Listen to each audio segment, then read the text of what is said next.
En el trabajo con constelaciones se entrelaza el pasado, el presente y el posible futuro de una pareja en una orientación hacia la solución. Así, la relación puede ser percibida y valorada bajo una perspectiva nueva. Como dijo el filósofo André Comte Sponville, ampliando la frase de Rilke, para amar hay que estar dispuesto a asumir dos soledades, la propia y la del otro. Amar significa decirle a alguien, sí, te quiero tal como eres, aunque no respondas a mis sueños o a mis esperanzas. El hecho de que existas me alegra más que mis sueños. Y Bert Hellinger aún da otro paso más diciendo, lo perfecto no ejerce ninguna atracción sobre nosotros. Descansa en sí mismo, lejos de la vida normal. Únicamente podemos amar lo imperfecto.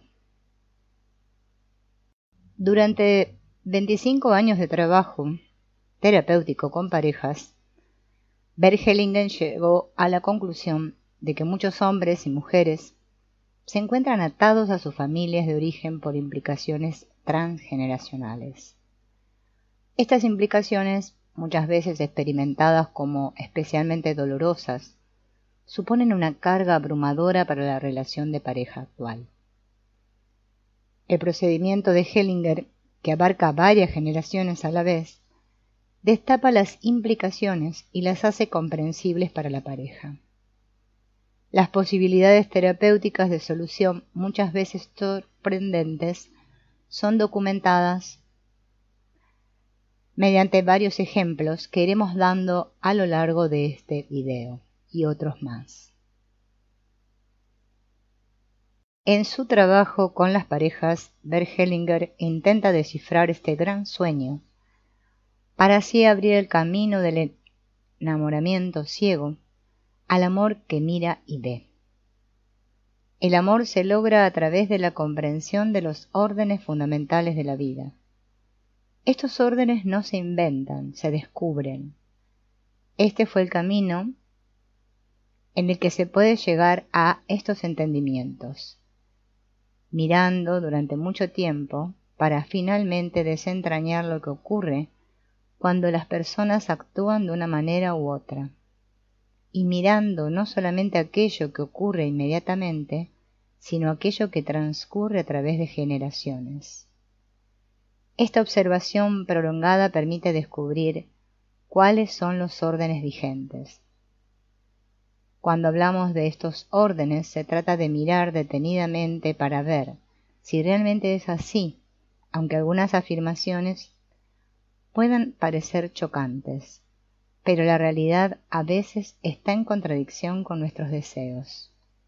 Mirando detenidamente podemos comprobar si algo es válido o no.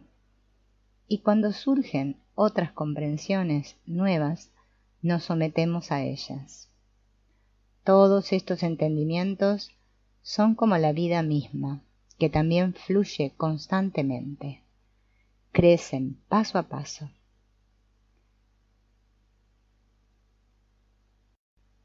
Únicamente se puede amar lo imperfecto.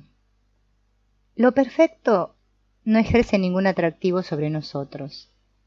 Descansa en sí mismo, lejos de la vida normal. Únicamente podemos amar lo imperfecto. Solo de lo imperfecto nace un impulso de crecimiento, no de lo perfecto. El hombre y la mujer se necesitan. El hombre toma a una mujer porque nota que como hombre le falta a la mujer, y la mujer toma a un hombre porque nota que como mujer le falta el hombre. A cada uno de ellos le falta aquello que el otro tiene, y cada uno puede dar lo que el otro necesita. Por tanto, para que una relación de pareja se logre, el hombre tiene que ser hombre y seguir siéndolo, y la mujer tiene que ser mujer y seguir siéndolo. El vínculo y sus consecuencias. Ahora bien, cuando el hombre toma a la mujer como su mujer y la mujer toma al hombre como su hombre, la pareja consuma el amor como hombre y como mujer.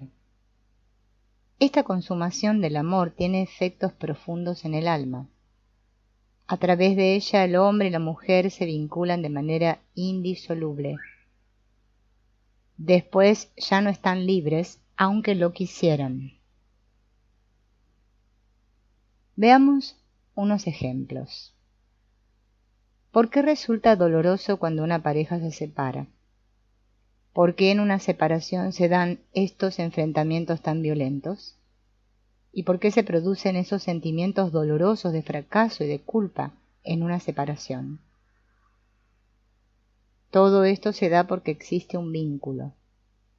Cuando un hombre y una mujer vinculados por la consumación del amor se separan y posteriormente buscan y encuentran nuevas parejas, pronto se darán cuenta que el vínculo con un segundo compañero no es el mismo que con el primero, porque el primer vínculo sigue actuando.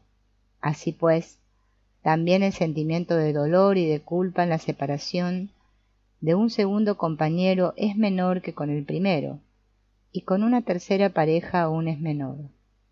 Y a partir de la cuarta casi ya no duele. Una vez un hombre dijo que estaba buscando una relación estable y duradera. Se le preguntó, ¿cuántas relaciones serias ha tenido ya? Y él dijo, 7. Entonces ya puedes olvidarte. Ya no puedes establecer ninguna relación duradera. Y él preguntó, ¿no hay ninguna solución? Sí, hay una, si respetas y reconoces a esas 7 mujeres, si tomas con amor aquello que te dieron y lo honras, y si en tu interior recoges todo aquello que te dieron para luego aportarlo a la nueva relación, entonces tendrá la posibilidad de lograrse. El hecho de que existan vínculos anteriores no significa que ninguna relación posterior se pueda lograr. Ahora bien, únicamente se logra bajo la condición de que la relación anterior sea respetada y reconocida. De no ocurre así, se dan embrollos extraños, ya que la pareja anterior suele ser representada en la relación nueva por uno de los hijos, sin que este hijo ni nadie más sea consciente de ello. Implicaciones transgeneracionales. En las familias existe una profunda necesidad de justicia y de compensación. La familia y la red familiar actúan como si tuvieran un alma común.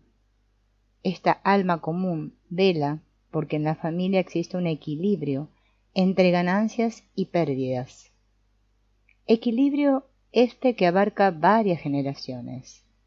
Así, por ejemplo, cuando un hombre se separa a la ligera de su primer mujer y la hiere, y ella se enoja con él, quizás el hombre experimente luego cómo su hija del segundo matrimonio se enoja con él, mostrando los mismos sentimientos que la primer mujer.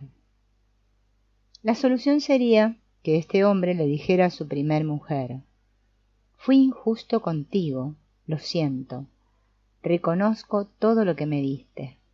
Tu amor fue grande y el mío también, y de esta forma puede perdurar».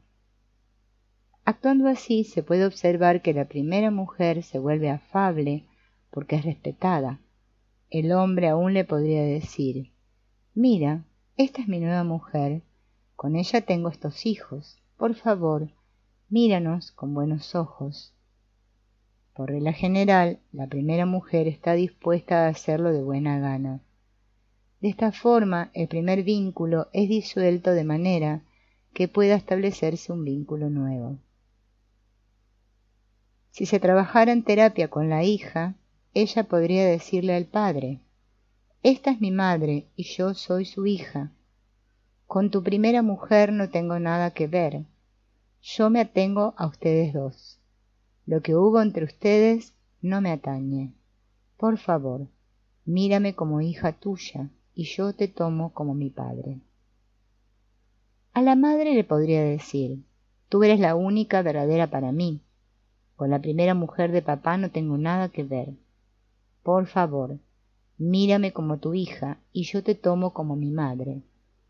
Si después aún añade, tú eres la grande, yo la pequeña, ocupa su lugar de hija en la familia y la relación anterior ya no puede actuar negativamente sobre el presente.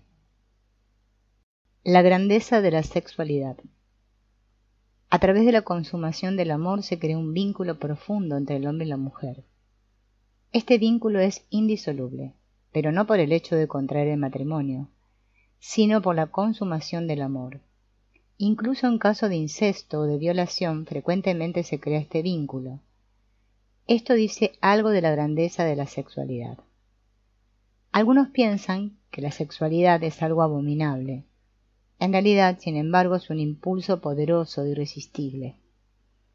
La sexualidad impulsa la vida, por encima de todos los obstáculos. En este sentido, la sexualidad es más grande que el amor. Naturalmente cobra una grandeza especial cuando se consuma con amor. Cuando la pareja se ama mirándose a los ojos, el acto se convierte en realización de su amor mutuo. El reconocimiento de la grandeza de la consumación es la condición más importante para que el amor se logre. Hay una frase mordaz que dice: los hombres solo quieren una cosa y las mujeres quieren la otra. Pues bien, aquel de los compañeros que quiere lo uno, quiere lo correcto. A veces, en una pareja, secretamente, se desarrolla un juego de poder alrededor de la realización del amor. Así, por ejemplo, cuando el uno quiere y desea y el otro tan solo concede, éste ocupa una posición de superioridad.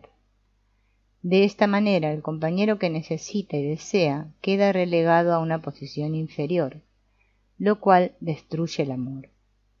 El amor se basa en la igualdad, en el desear y en el conceder. El amor únicamente se logra cuando ambos compañeros están seguros de que su deseo encuentra cobijo en el otro, es decir, cuando ambos desean con amor y conceden con amor. Naturalmente, todo ello tiene que ir acompañado de una actitud de consideración.